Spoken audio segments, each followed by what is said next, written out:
नमस्कार मित्रों।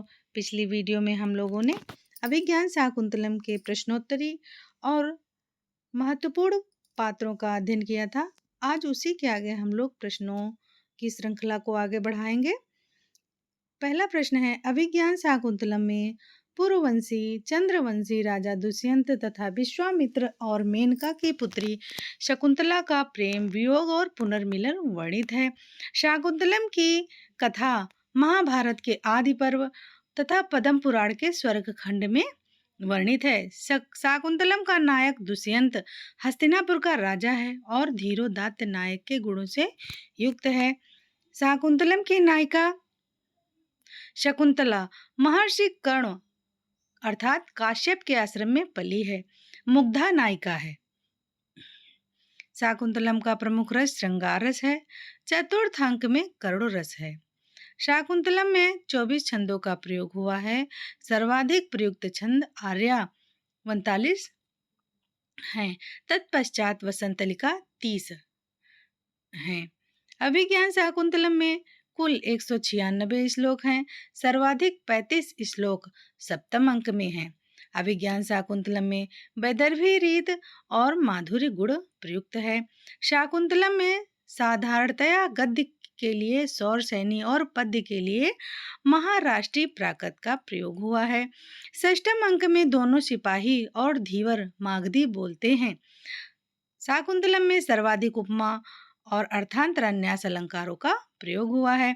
दुष्यंत की शकुंतला से पूर्व दो अन्य रानियां हंसपदिका और वसुमती हैं। शकुंतला की अनसुईया और प्रियमदा नामक दो सखियां हैं। दुष्यंत और शकुंतला का पुत्र सर्वदमन भरत है। शाकुंतलम का विदूषक मांडव्य दुष्यंत का मित्र है। पहली बार द्वितीय अंक में मंच पर आता है। दुष्यंत का सेनापति भद्रसेन है और पुरोहित सोमरात है। इंद्र का सारथी मातली है और दुष्यंत का सारथी सूत है। करभक नामक दूत द्वितीय अंक में दुष्यंत की माता का संदेश लेकर आता है। शकुंतला परित्याग के बाद देवों और राक्षसों के पिता प्रजापति मारीच अर्थात कश्यप के आश्रम में रहती है। बैखानस, सारंगरो, शारद्वत, गौतम, नारद, हारित आदि महर्षि कर्ण के शिष्य हैं। ऋषि मारीच का एकमात्र शिष्य जो शकुंतला दुष्यंत के मिलने की सूचना कर्ण को देने हेतु 7वें अंक में भेजा जाता है। उसका नाम है गालो।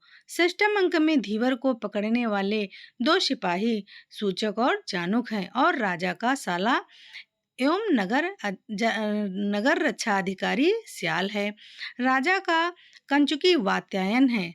वह षष्ठम अंक में वसंतोत्सव की तैयारी में लगी दो उद्यान पालिकाओं परभृतिका और मधुरिका को ऐसा करने से रोकता है। बेत्रवती राजा की द्वारपालिका है और यवनी है। एक अन्य सेविका है। हम लोग कुछ आगे के प्रश्नों को देखते हैं। अदिति दाक्षायणी मारीच की पत्नी तथा गौतमी कर्ण के आश्रम की एक वृद्धा तापसी है। गौतमी भी सारंगरव और सारद्वत के साथ शकुंतला को छोड़ने हस्तिनापुर जाती है। मारीच के आश्रम में सर्वदमन भरत के साथ रहने वाली तापसी सुब्रता थी।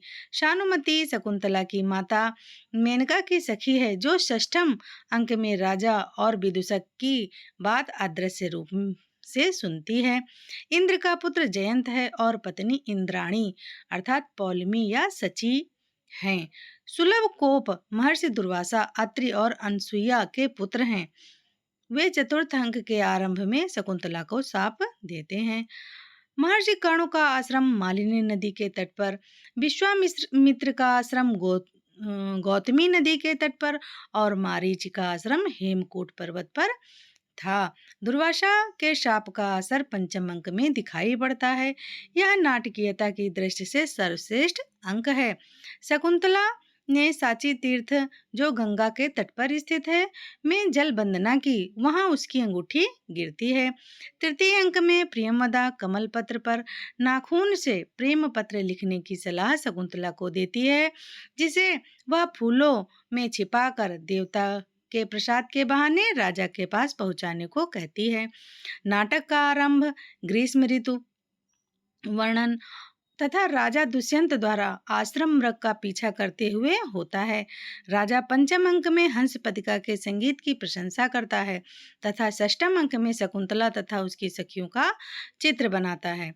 दुष्यंत षष्ठम अंक में धनमित्र नामक व्यापारी की मृत्यु पर उसकी सारी संपत्ति उसके गर्भस्थ पुत्र को दे देता है।